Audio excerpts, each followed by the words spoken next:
মাত্র তো আসলে 2 মাসও কাজ করার সময় পাচ্ছি না, তারপরেও একটা খসড়া দাঁড় করার চেষ্টা করেছি। এটা আরো উন্নত করা হবে, আরো পরিবর্তন করা হবে। তো সবসময় আপনার মতটাই জিতবে, আমার মতটা হারবে, আর আমার মতটাই জিতবে, আপনার মতটা হারবে, এটা হবে না। যে পট পরিবর্তনের পরে আবার আনুগত্যও পরিবর্তন হয়ে যাচ্ছে, সেখান থেকে কেমন করে আপনারা উত্তরণ করবেন? আপনি যখন নিজস্ব স্বার্থে ব্যক্তি আক্রমণ করেন, সেটা হচ্ছে নিন্দনীয় অপরাধ।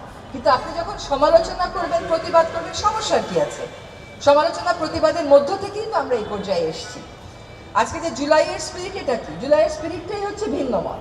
যে আমার ভিন্ন মতকে তুমি প্রকাশ করতে দিবা না কেন?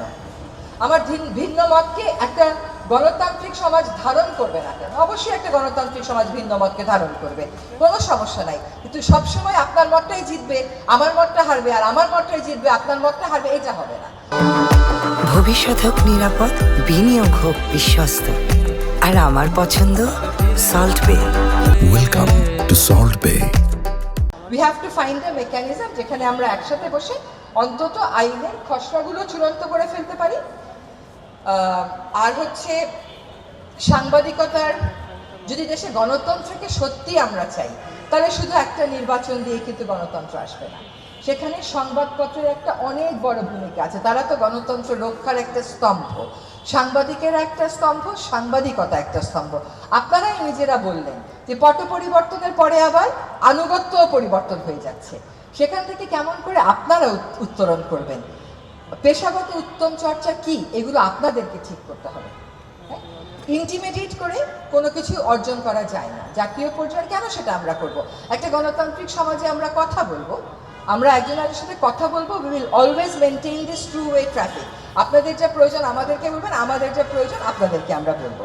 তো মন্ত্রণালয় হিসাবে আমি মাত্র তো আসলে 2 মাসও কাজ করার সময় পাচ্ছি না, তারপরেও একটা খসড়া দাঁড় করার চেষ্টা করেছি। এটা আরো উন্নত করা হবে, আরো পরিবর্তন করা হবে। উদ্বেগের কিছু আছে বলে আমি মনে করছি না। আপনাদের নিজেদের কারণেই যেন নিজেরা বিপদে না পড়েন। একবার এমন হয়েছে যে এইখানে আনুগত্য দেখাতে গিয়ে আমি যাইতেই পারি নাই, তারপরে এখন আমি এসে পড়ছি, অন্যটা চলে গেছে।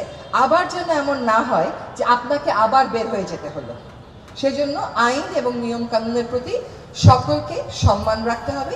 আপনাদের সাংবাদিক এবং সাংবাদিকতার স্বার্থে, যদিও আমার কর্মদিবস হয়তো আর 6 কর্মদিবস আছে, যদি কিছু দ্রুততম সময়ের মধ্যে করার দরকার পড়ে আমাকে জানাবেন। আর কোথাও যদি সুনির্দিষ্ট কোনো হুমকির মধ্যে আপনারা পড়েন, যেটাকে আপনারা নিরাপত্তাহীনতা মনে করছেন, আমাকে বলবেন। আমি অবশ্যই আইন শৃঙ্খলা রক্ষাকারী বাহিনীর সাথে কথা বলবো।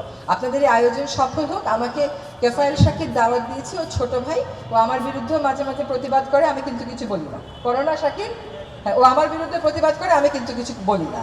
আর আমাকে যেগুলো মেসেজ হোয়াটসঅ্যাপে পাঠান আমি সবই দেখি। যেটা আমার নেওয়ার না, সে বিষয় মেসেজ আমি নিব না, নিশ্চিত হয়ে এখান থেকে চলে যান। কিন্তু ও যেটা করে আমার অনেক কাজের বিরোধিতা করে, হুইচ ইজ গুড। আমি সেখান থেকে শিখতে পারি।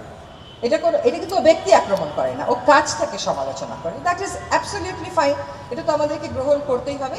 ও আমাকে ফোনে বলেছিল যে আপা আমরা একটু উৎসব করব জুলাইয়ের বিজয়টাকে সেলিব্রেট করতে, সেখানে পিঠা থাকবে, সাংস্কৃতিক অনুষ্ঠান থাকবে।